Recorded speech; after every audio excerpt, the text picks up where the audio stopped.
Hey guys, Carnivore Kipp here. I decided to bring y'all along today and let y'all see what I cook. Guess what I'm cooking today in this video? If you're still watching my videos, keep liking them because my videos have been reaching more people and I'm very appreciative of that. Thank y'all, and make sure you subscribe if you haven't already. It helps me a lot. Thank you. If you've seen my last video, you would know that porterroad blessed us and reached out to us and sent us a box full of meat such as brisket, a big volcano beef shank that's called a Thor's hammer to smoke with. They sent us pork belly. They sent me multiple packs of hamburger meat. They sent me a tri-tip to smoke for y'all. They sent me what else did they send? I can't remember. Oh, they sent me ribeye steaks. And I've already tried one of the ribeyes, and it was amazing. The steaks were over an inch thick, and they were over a pound, and they were boneless, and the marbling on those steaks were amazing. It was great. It was way better than just getting a steak at Walmart. Y'all are looking at Dino Ribs. Normally, before I started the carnivore diet, you see right here where the fat starts on the top. This is the top, and the bones are down underneath. I would normally take my knife and slowly just peel all this off of here and get this extra fat off because it's hard for seasoning to penetrate through the fat because seasoning sticks to the meat more than it will to the fat because the fat kind of renders as it's cooking and then a lot of the seasoning will wash off. But since we're on the carnivore diet, I'm actually going to cook these dino ribs and leave the fat on because, well, for one, fat is flavor, and also whenever you're on the carnivore diet, please don't trim that fat. And I mixed up my own rub. It's got some salt and pepper. It's got some garlic and some paprika and some cayenne pepper in it to give it a little bit of heat. You can mix up your own rubs if you want to, but or you can buy store-bought rubs. But this rub is really, really good, y'all. Before I season these, I'm gonna show y'all how big the bones are. There's only 3 bones. I hope you can see it. There's a bone here, here, and here. They are massive. This is the bottom side of dino ribs. This is what makes them dino ribs. They look like dinosaur ribs. There's a bone going here, here, and here. And a lot of times when I cook normal pork ribs, not always, but I'll pull the membrane off. But whenever you're cooking dino ribs, it's best, in my opinion, to leave the membrane on because it helps to keep the ribs together, and you don't want them to fall apart in your smoker while you're cooking them. This is a big piece of meat, so it can take a lot of seasoning. I'm going to flip them over and start on the bottom because your presentation side is going to be the top, and I want it to look the best whenever they're done. So I'm going to just reach in here with my hand, mix up my seasoning pretty good, and I'm just going to start pouring some on there. Just start pouring seasoning to them. You know I love seasoning, y'all. I'm just kind of letting it fall out of my hands, letting it get them seasoned up. And I'm actually going to cook these ribs tomorrow, but I'm going to season them and let them set overnight. And there's a lot of salt in this seasoning, and it'll penetrate into the meat, and it'll give them a really good flavor. The longer you can let stuff set for before you cook it with seasoning, the more the salt in the seasoning will penetrate into the meat. And you can kind of pat it in if you want to, but don't rub it because when you rub it, the seasoning clumps up. You're not going to over season them because this is a big hunk of meat. That seasoning and the black pepper in this seasoning is going to help us get a good bark. And then whenever I cook them, I'm probably going to use cherry wood because cherry wood will kind of help with that mahogany red color. Anytime you cook with cherry wood, your meat turns out a little bit more mahogany red, which is pretty. Season all sides. Make sure you get the sides. Y'all know this by now. Season them sides up and let that seasoning fall. If I was using a bottle shaker, the higher you hold the bottle, the more it will season evenly. But with your hands, you just kind of let it fall in there. Just let it fall on there. Don't overthink it. Notice that I'm using a metal pan, but I also have a cooling rack inside this pan. This is a USA pan, cookie sheet pan, but I like the cooling rack because when you elevate the meat, it can breathe all the way through, and it helps the seasoning penetrate. And especially whenever you're resting meat, sometimes you can use a cooling rack like this to keep it elevated while it's resting. But honestly, a lot of times when I'm resting meat, I just leave it wrapped up in butcher paper or leave it wrapped up in tinfoil and it'll be fine. Alright, I'm going to season the top. This is the presentation part. Just let it go. Let the seasoning fall on there. Get it seasoned up for tomorrow. Now these dino ribs are about 6 pounds, I believe. Or no, close to 7 pounds. They were 6 3/4 pounds. So these are probably gonna take. I'm probably gonna cook them on my drum smoker tomorrow since I'm only cooking this piece of meat. I don't need to cook it on a bigger smoker. So it's probably gonna take anywhere from 6 to 7 hours, about 7 hours probably, to cook them. On that drum, you can speed them up and cook it quicker, or I like how you can slow it down and, just have fun with it and have a good time and don't get in a rush. But I'd say somewhere around 7 hours, maybe 8. We'll see tomorrow. Here's you some seasoned up dino ribs. I just lit me some wood chunks in my basket because I'm going to use my Hunsaker smoker. And I'm about to put this inside the drum. And then we're going to cook us some dino ribs. This is the next morning, y'all. I got the grate on the Hunsaker and she's coming up to temp. Hunsaker smokers. And I don't work for them. So while my Hunsaker's coming up to temp over here, you can see the smoke rolling out of it. I wanted to let y'all know that today something really awesome happened. This morning I got to meet up with one of my subscribers. Her name's Shelly Gordon. She was a sweetheart. Her and her sister are huge supporters. Her sister's name's Kelly Bowman. They're huge supporters of my channel, and they've not only watched my videos and hit the like button and stuff like that to help, they've also donated stuff to my channel. They've sent me rubs and different things, and I'm really thankful for both of them. And it was cool that we actually got to meet. She's the first subscriber of my channel that I've got to meet in person, outside of people like that are in my hometown that know me. And it was really, really cool that we got to meet up today. So I'm gonna show a little clip of meeting up with her today. So today, I just want everybody to get a chance to meet. Hey Abigail, I just want everybody to get a chance to meet Miss Shelly Gordon. She's the first subscriber that I've met in person on my channel. And Kelly Bowman, I hope you don't get too jealous that I got to meet your sister first. There you go.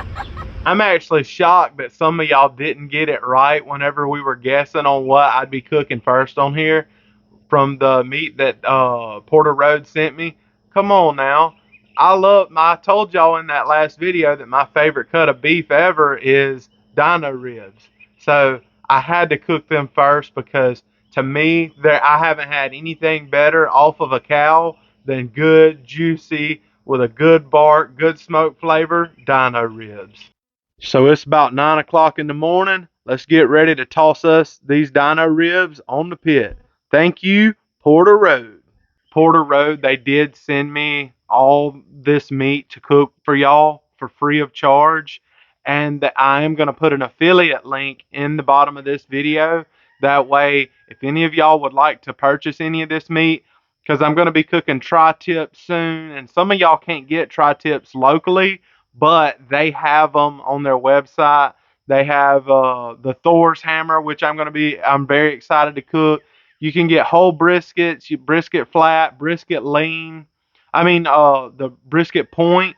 If you get a brisket point, it's the fatty half of the brisket, which is the best part if you're on the carnivore diet, because that's where all the good, rich, flavored fat meat is at. So if you're a carnivore and you're looking for a brisket and either you don't have a lot of space on your smoker or you don't like having to deal with all the lean meat, go on there and get you a brisket point, because the brisket point is awesome. There's other cuts that they have that I want to try. There's different, like I want to try their hot dogs that they make themselves. Um, Somebody was telling me about something else that they make the other day. I want to try their different, uh, some of their different patty blends, different things. They just have some awesome cuts of meat. You can sort it out on their website by different sections, like beef, chicken, pork, stuff like that. Which me, I'm a beef fan, so I'm excited to try a lot of different cuts of their beef. I would love to try eventually their Denver steaks, because that's one steak that I've never cooked in myself, and I seen some at the butcher shop not long ago, and I definitely want to try some Denver steaks. I've heard that it's an awesome cut. Now the pit's up to 250, but we're going to go ahead and toss these dino ribs on because I want to get them done as quick as I can. So let's toss them on now. Dino ribs are going on the pit. Look at that smoke rolling, baby. You probably can't see it through the smoke, but they're going on the pit right now. Night, night. So I got a cool little skillet here, cast iron skillet. This is a Birmingham Stove and Range. Online they're called BSR skillets. They were made years ago back in Birmingham, Alabama. It's solid cast iron. This is a number 3 skillet. I hope you can see that, number 3. This is called a Red Mountain series of theirs. They made these up until I think like the 1940s, 1950s. I can't remember. It's been a while since I've researched it. But I have some Wagyu tallow here, and I'm going to just set it, a dollop of it in the skillet, and then toss it on the smoker and let it smoke for a while. And that right there is what I'm going to wrap the dino ribs in. So let's put it in there. And see, that's going to melt down in the skillet on the smoker, and it's going to be awesome added to the ribs. So I'm setting this in there without any gloves on because it's not hot right now. But if you use this method, make sure when you grab it back out of there, you use gloves, because it is going to be screaming hot from being in this smoker for a few hours. So let's set it in there and let it melt. Whenever I see it later, it's going to be like have a light tinted brown color to it, and it'll have a good smoke flavor on that tallow. All right, let's get it shut. If you're looking, you ain't cooking. We're already getting a bark on these things, and see that tallow's already melted. It'll start changing colors a little bit. It's harder to tell it when it's in a pan like this, but whenever it's in a aluminum pan, if that's all you have, you can tell the color changing a whole lot more than up against this black skillet. You can't hardly see because the smoke's rolling out of there, but I got them in this corner. We're at 174, 168, up to 180 something right there in that thinner part. Okay, so they have a really good bark on them already. Like I can feel a good crust on it. I'm going to go ahead and wrap these up for y'all, and we're going to put them back on there and let them go until they're real good and tender. So I'm getting good pull back on these, which is what I want to see. Look how big each of those rib bones are. And there's only 3. I'll spin them around and let you see the other side too. Hold on.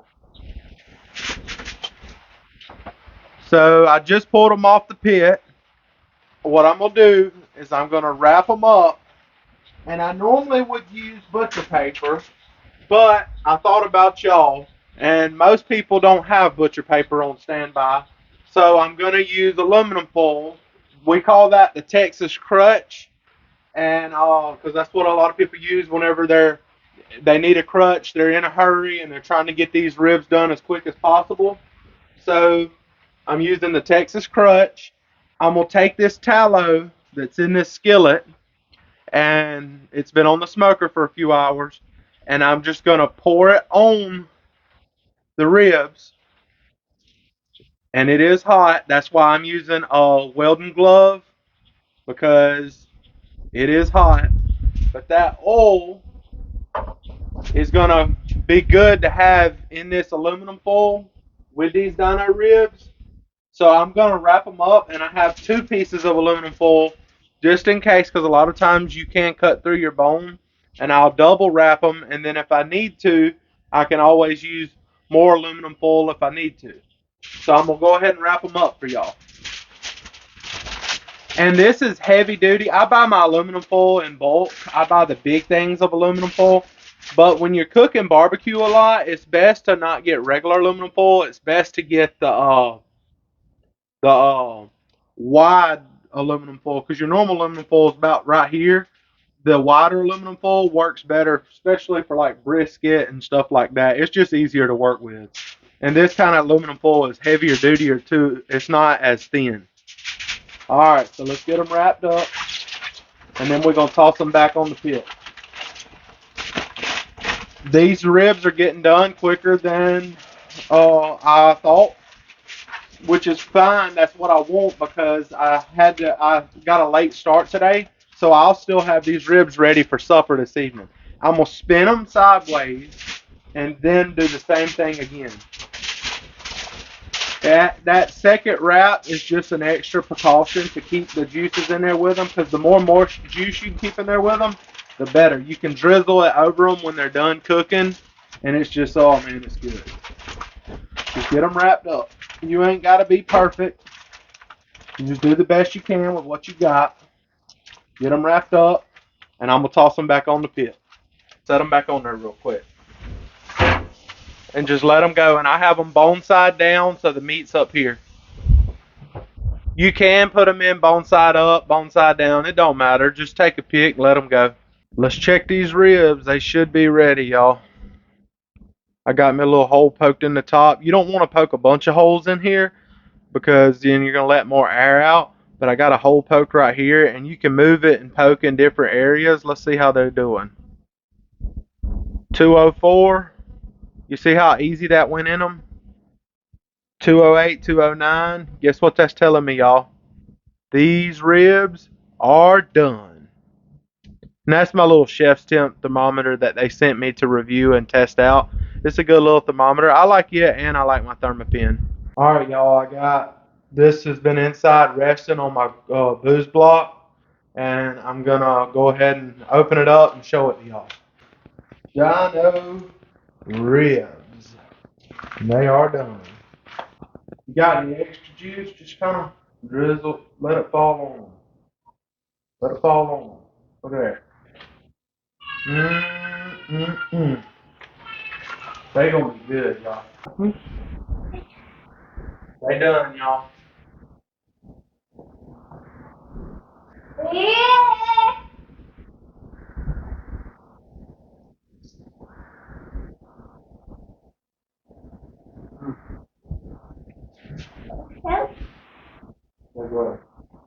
Pull that fat. Fat's good. Almost forgot to tell y'all. Tonight I'm going live for my very first time, and I'm gonna have a good friend of mine on. His name is Sean White. You can find his channel at Intentional Carnivore. We're going live at 8 p.m. tonight. That is Saturday, 4/29, but it's going to be at 8 p.m. Central Time. I hope to see y'all there. He has an amazing success story. He's lost over 200 pounds in a year's time, and he's an inspiration to me, and I can't wait to chat with him and learn from him. And we're going to just chat and answer as many questions as we can in the comments, and figure out how to do this whole YouTube live thing in the chat and talking with all y'all. I'm excited about it. I hope to see y'all there tonight. And thank y'all for watching this video as well. Y'all have a great rest of your weekend. Thank you. God bless.